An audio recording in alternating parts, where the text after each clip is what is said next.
All right, what's up, people? Hope you're having a great morning. Today's video, I want to do the early NBA season and the best teams that have cracked the 10-win threshold and give my top 10 power ranking of those teams. So, what I've noticed instantly, there's a lot going on in the West outside of the Oklahoma City Thunder.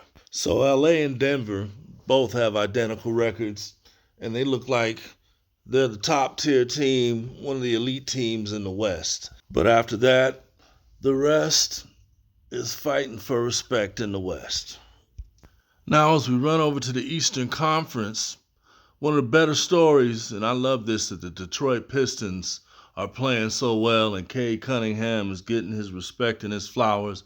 I enjoy this. And one of the surprises for me is the Toronto Raptors are on top of the Atlantic Division in the NBA.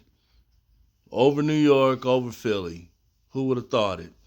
And Miami is consistent as usual, and they're in the mix. I mean, the East looks pretty strong this year.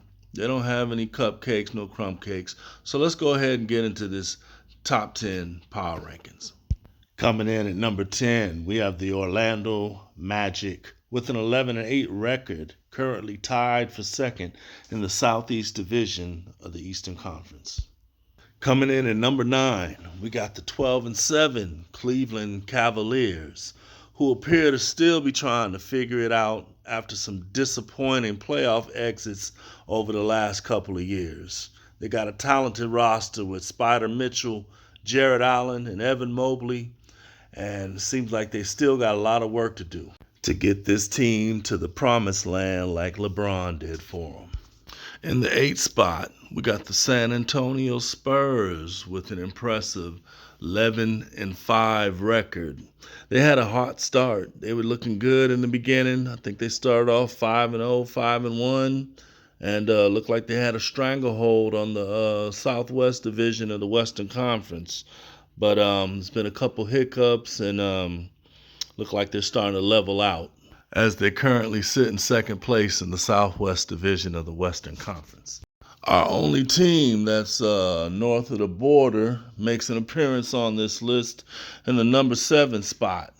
So after the Raptors come out the gates with a lethargic 1-4 start, they run off 12 out of 13 to capture first place in the Atlantic Division in the Eastern Conference, with some impressive victories over the Philadelphia 76ers, the Milwaukee Bucks, and 2 against the Cleveland Cavaliers.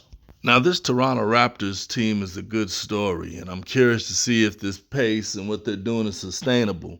They got a pretty good ragtag team up there with Brandon Ingram coming up from the New Orleans Pelicans, and Scotty Barnes being the glue to that team.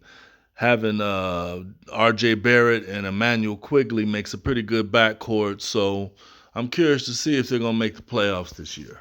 Coming in at the 6th spot, we got Ime Udoka's Houston Rockets, led by Kevin Durant, Amen Thompson, and Alfred Sengun. On paper, this team looks pretty good. It's a good mix of the youth and veteran leadership, and it has me curious to see, after a disappointing playoff appearance and exit at the hands of the Golden State Warriors last year, if they're going to make a deep run into the playoffs this year. And here we go with the top 5. Coming in at number 5 is the Miami Heat. Somehow, some way, Pat Riley is going to make this team competitive and relevant. Bam Adebayo leading the squad, him and Tyler Hero taking the reins, even though we don't see a whole lot of Tyler as much as we'd like. Jaime Jaquez taking the next step. The team is looking good, and currently they're on a 5-game winning streak with a record of 12 up and 6 down. Now in at the 4th spot, we got the Denver Nuggets, led by Nikola Jokic. The team has a respectable 13 wins and 4 losses, which has them in second place in the Midwest Division in the Western Conference. The bench looks good, bringing in Tim Hardaway Jr., They kept the core intact. I mean, they're dealing with a little bit of injury with Aaron Gordon, but the team is still jumping on Nikola's shoulders and doing what they do. Now, I know I might ruffle some feathers with some Denver Nugget fans, but I'm putting the Los Angeles Lakers in the 3 spot. Even though they have the same identical record as the Nuggets, I figure having LeBron James falling back, deferring to Luka, is going to be a huge advantage for the Lakers. So I top them over the Nuggets with their identical 13 wins and 4 losses. Austin Reeves has taken some big strides. I think he had a 51-point game and a 40-point game. I could be just spewing numbers out, but I know he had some big games.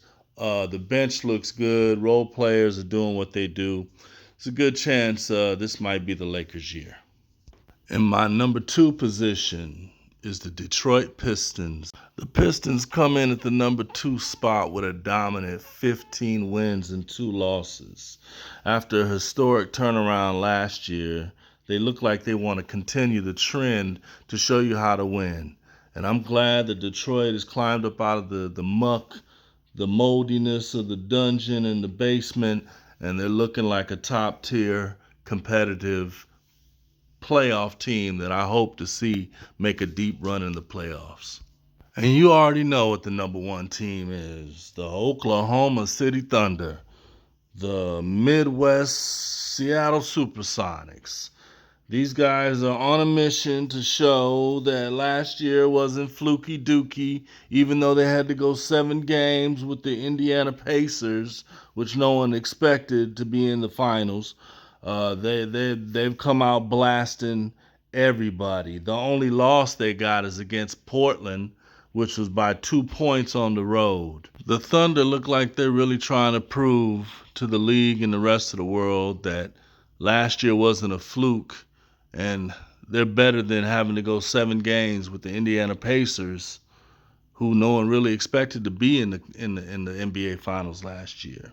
So the team is solid. SGA is back to his old antics. I don't even know if they even got Jay Will back yet. I mean, he's been injured for I don't know how long. They're running like a finely oiled machine. So I see no flaws in them. I don't think they're going to get 77 wins, but whatever they do, I can see them hoisting up another O'Brien trophy. So that's my top 10 plus win teams. I'm going to wrap this up, put a pretty little bow on it. Hope you guys enjoyed the video. Like and subscribe. Leave a comment on who's your top 10 or your top teams. Peace.